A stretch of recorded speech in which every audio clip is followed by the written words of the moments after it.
Hello everyone, it's me, Koi, back with yet another video. Now, before we get into the video, I just wanted to say I'm sorry for not posting in quite a while. I know I was supposed to post on Saturday, and now it's Tuesday night, and but the reason why is because I've been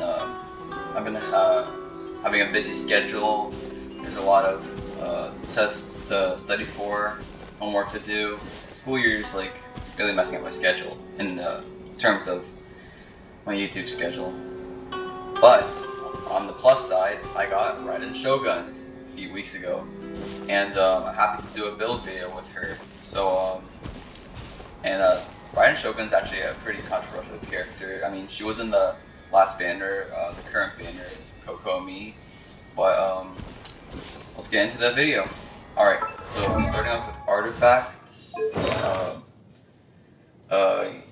the 4-piece emblem of Severed Fate is a very good set for her, because the 2-piece set has an energy recharge bonus of 20%, and the 4-piece set increases elemental burst damage by 25% of energy recharge. A maximum of 75% bonus damage can be obtained this way. So yeah, energy recharge is how many elemental particles you obtain via elemental skill, and if it's a higher percent, your elemental burst fuels up more. So that's pretty good.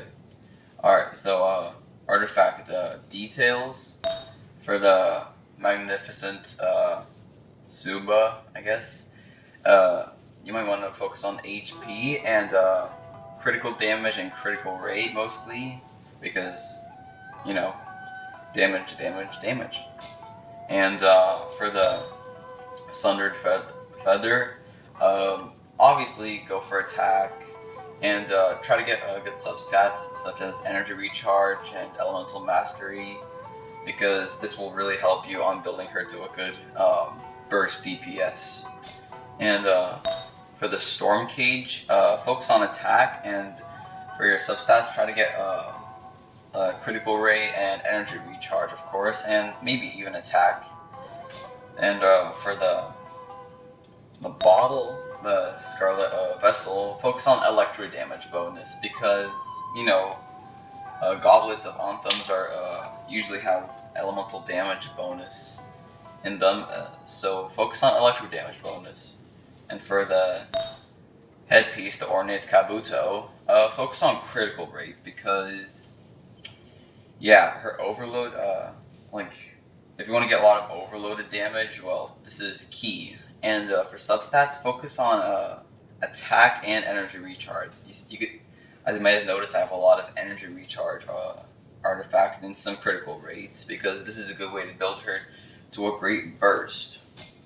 So let's get to weapons. Alright, so I have the Skyward Spine, which has an energy recharge, not surprisingly, and the Black Wing built-in little charm.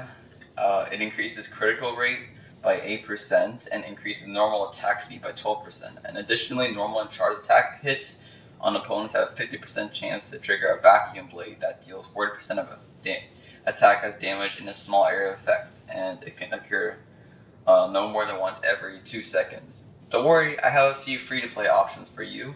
Some free-to-play options are the Catch, somewhere, like, yeah, right over there, right outside of Inazuma City, in the Inazuma Fishing Association on Narukami Island. You can get a free weapon called the Catch by catching certain types of fish, like koi and puffer fish, and you can trade them in for the catch weapon.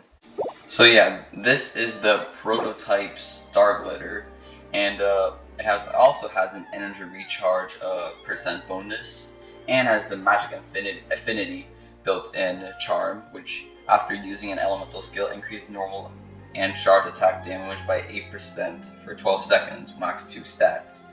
And best part, its main stat has an energy recharge, so it's not that hard to make, honestly. You just need the polearm bullet, and crystal chunks and white iron chunks, which you should be able to find everywhere. So that's a pretty good free-to-play option. A good team build will be Bennett, Jean, Sucrose, and herself, the Raiden Shogun. Bennett he's a pretty good support. Jean's also a support. But if you don't have C1 Bennett, Constellation 1 Bennett, then his support elemental burst might be a little bit difficult. I chose these two Animo characters because they can swirl the overloaded reaction caused by Bennett and Raiden. And this combined, well, yeah, we'll get a lot of overload. Oh, I mentioned Raiden Shogun's talents.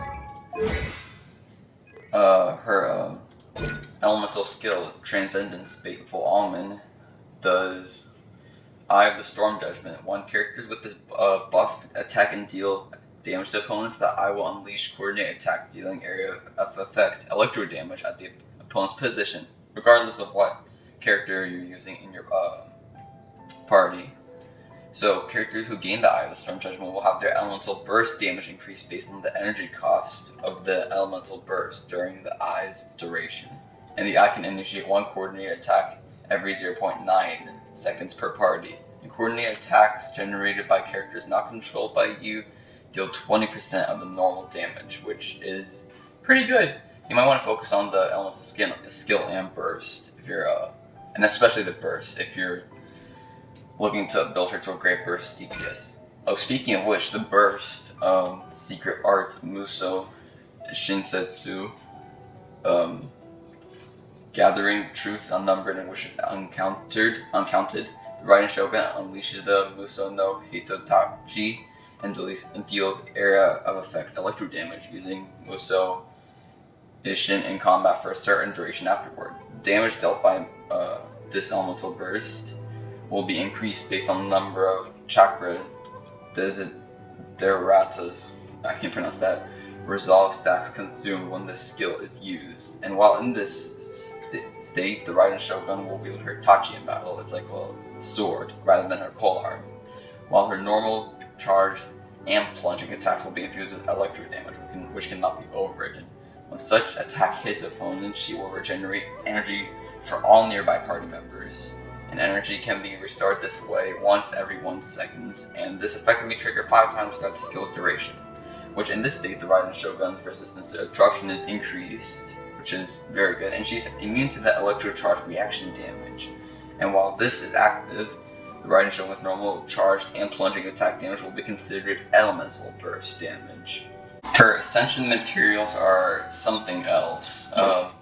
These are pretty easy to get, the Vajrada Amethyst chunks, which you can get from the Thunder Manifestations and Electro Hypostasis. But these Storm Beads, which you also get from Electro Hypostasis, not Electro Hypostasis, the Thunder Manifestations, they're pretty hard to kill and it'll require some hard work and grinding. These Amakumo fruits, they're found on Serai Island, which they're not pretty hard to actually get. They're like right underneath where the Thunder Manifestation resides, and basically around the main island. And these hand guards, they're dropped by Nabushi, and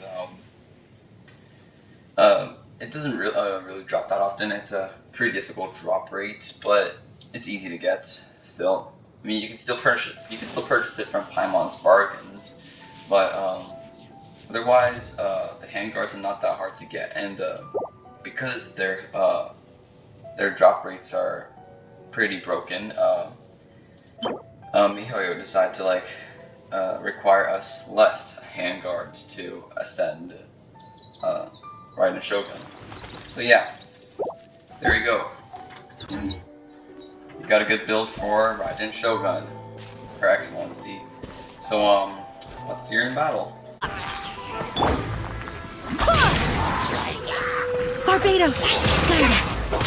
Shine down.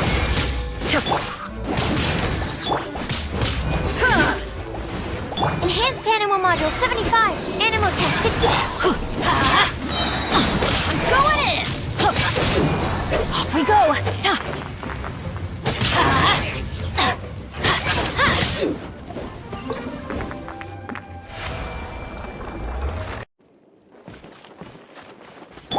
Let's light it up!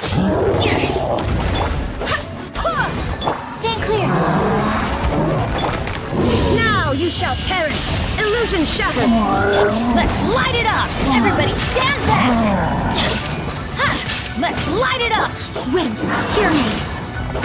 Go and splash! Animal test 6308. Animal hypostasis emulation.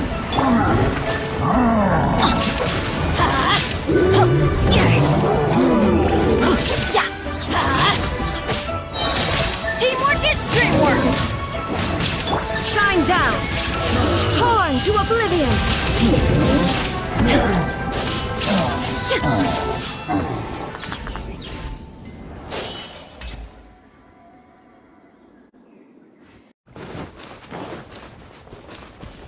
Your dues. There is no escape! Absorption. Barbados, guide us! I'm going in! Shine down!